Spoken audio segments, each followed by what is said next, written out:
Coffee is like one of the few things in the world that you can actually experiment with from chemistry standpoint, physics standpoint. There's also machines, there's also biology and all these interesting things, and all these things will come together and give you different results every single time. So there's a lot of things to explore, and it's like I think I'm just maybe in the beginning of the exploration stage, and there's so much more that we can still find out about coffee.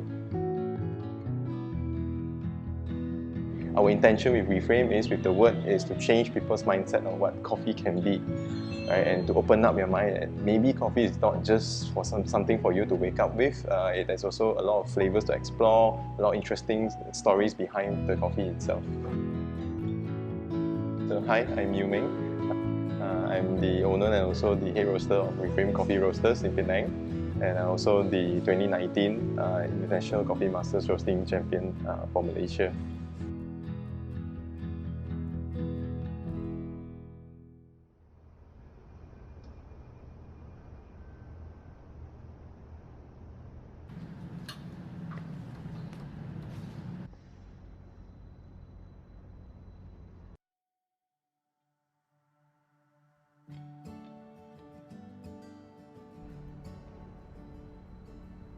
I started off as an engineer by profession, right? So in the engineering world, and also obviously anybody that's in the office will drink a lot of coffee.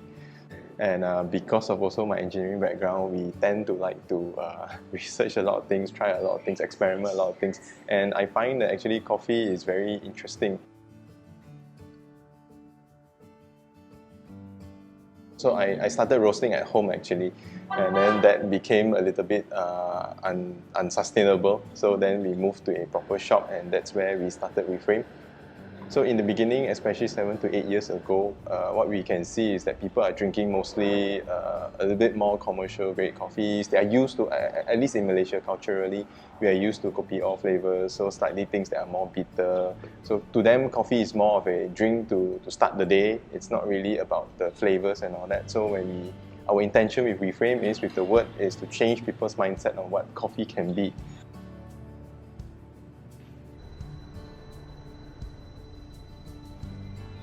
I'm more attracted to the machine itself. It always looks very cool to me and all that. And my engineering background also makes me want to sort of like tinker with machines. So I do quite a few of modifications of my own on our machines. So it's like a toy that never ends. There's a lot of things to play with things. And those that know one, yeah, that guy don't know to roast. Like, to me, every machine has a character one. So it's about you understanding the machine. Of course, there are certain machines that are more stable than other machines, but doesn't mean the lesser stable machines cannot be used. So as a growing roastery, we have to be very careful with our costs also to a certain point. Size is a 12 kg size with a bin loader at the side, which means that you have a vacuum loading option. Your roaster doesn't need to carry bin and load up there by themselves. Because this is a 12 kg roaster. If people go and climb out and put, you can ask almost all roasters. 90% will say they got back pain one. Almost all, right? So this is to mitigate that, to prevent. Because I still want to roast coffee for many years. I don't want to spoil my back. Okay, and it's also what I learned from engineering, right? In production floor, all that, safety first, ergonomics and safety, right? So worth to invest. Anyways, that all this plus the roaster together, plus the shaft collector, everything is less than 80k. Given the same size, if you look at branded roasters like Giessen, Probat, even like go to Loring, you're talking about hundreds and hundreds of thousands of ringgit. We have the capacity and volume, but we don't have the budget to afford that. So we have to just compensate by using your skills. It's sort of like driving a manual car. So you have to understand the machine a little bit more, then adapt to the machine. As we are waiting for the machine to heat up. So basically, at the green bean form, you're talking about moisture content around 11 to 13%. Okay, so you want that moisture. The moisture is your friend because that's the path for your heat to penetrate the coffee from the outer layer to the inside. Then that applies commonly to everything in food. Without moisture, the heat will not be able to go from outside to the inside. Okay, so that's why it's important that we are looking for coffees that are fresh, because they are supposed to be at their peak moisture of 11 to 13%. As coffee ages, green bean ages, it will dry up and then that number may go down and you will lose the ability to cook the bean correctly from outside to inside. Of course, the flavors are also gone already. The volatile compounds and all that organic matter all already dissipate in older coffees. So now, if you have 11-13, what happens in the initial stage of roasting is that we are just drying out the coffee. So we are drying, I believe we are drying down to about 5 to 6%. Right? So the initial, when you watch the coffee, it will turn from green to yellow. That's just probably just the drying phase only. Okay, just start now.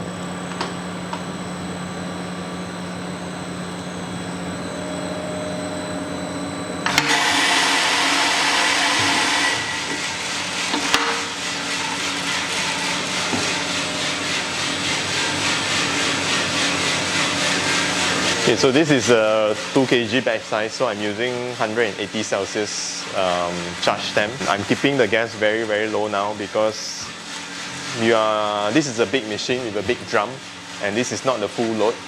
So the beans right now will be absorbing a lot of heat from the mass of the metal already. We don't have to add further gas, any heat from the gas. So let it just absorb this one, let the temperature probe stabilize to what the current temperature of the bean is. And from color perspective right now, we're just waiting for the green to dry up to be yellow. If we were to smell, it will smell a lot like very greenish, hay, not very pleasant, mostly very green flavors at this moment. So when it turns yellow, you'll start to notice a sweeter grain smell to it, like wheat or barley, that kind of flavors will start to appear. So two things will happen, color will change, aroma will change.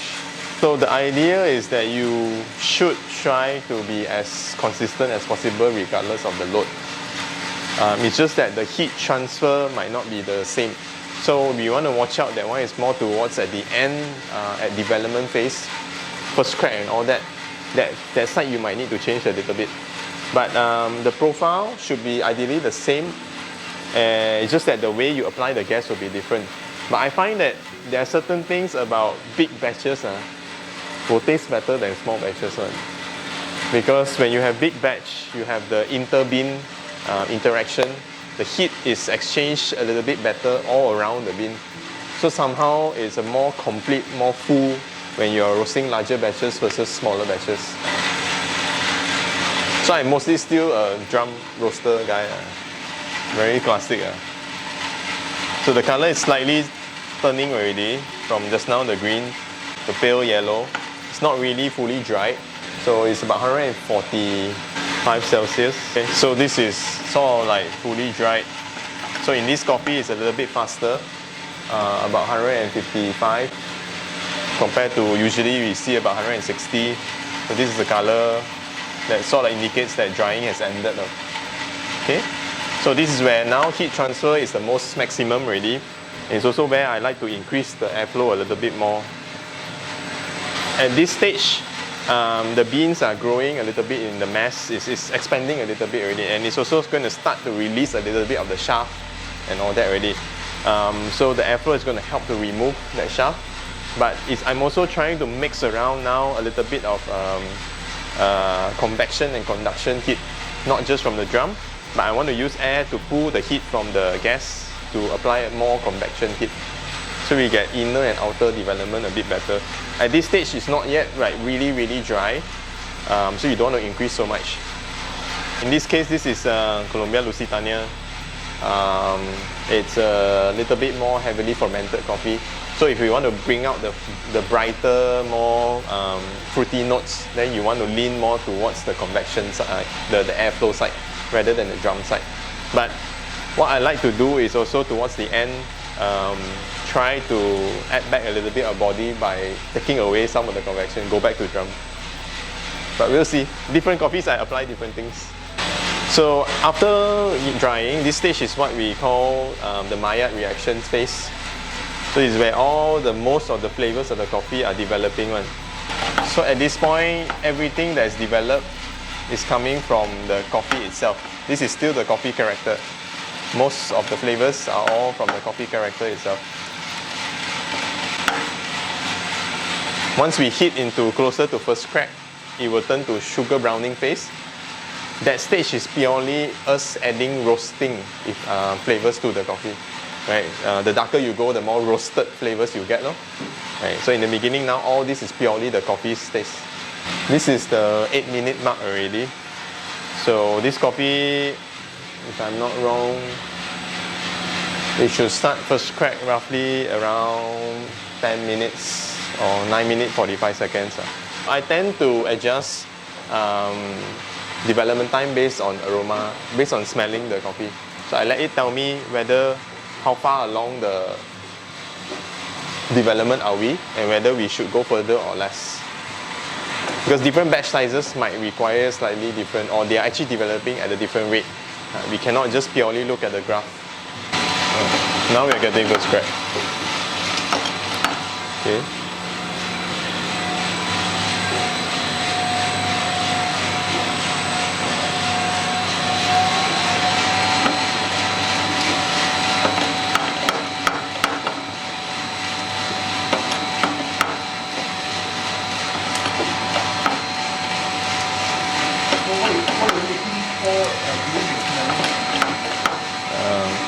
So during first crack, you will start releasing the flavors that you will potentially get in the cup. So here I can smell the fruit notes that is in this coffee already. But I want to just watch out that we are not pushing it to a point where we are getting like smoky flavors or burnt notes. So because we are doing Omni Roast, we tend to push it to as far as we can get.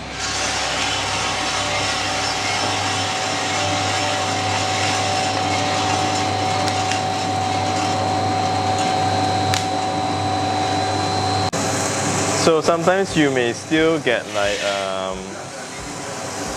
some beans that could be stuck in the middle, so it got burned, or it could be some coffees that carry forward from previous batch, because large drum tend to have some beans that might stuck from batch to batch. So we want to just find out, we want to just see if there's any leftover coffee from behind that usually show up as like burnt coffee. Pick it out so it doesn't go to the customer. But we also, this is the stage where we pick out quickest. There are certain coffees, when they harvest, it might be not fully ripe, but in a bean format, in a raw bean format, you cannot really tell. It doesn't say that it's not ripe. But you will be only to pick it out when you finish roasting. Then you will show up as a lighter colored bean one, and like this one here. So this is a lighter colored. This is a Quaker. So this is actually an unripe coffee during harvesting. It will not turn black one during roasting.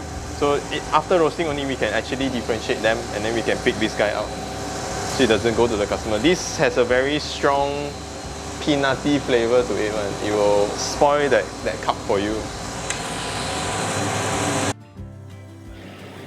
There are many points in time that you ask yourself, why did I open the shop? Why did I start roasting? Yeah, it could have been just a nice hobby doing casually, right?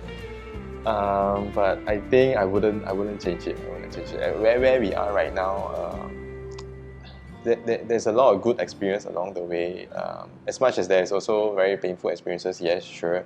But we meet a lot of good people along the way, and a lot of people that we learn from, we talk to, and all this. And I think we've come along so far. I don't think I would change anything for it. There's a lot of precious moments from the day one until now, and I think I would say no regrets.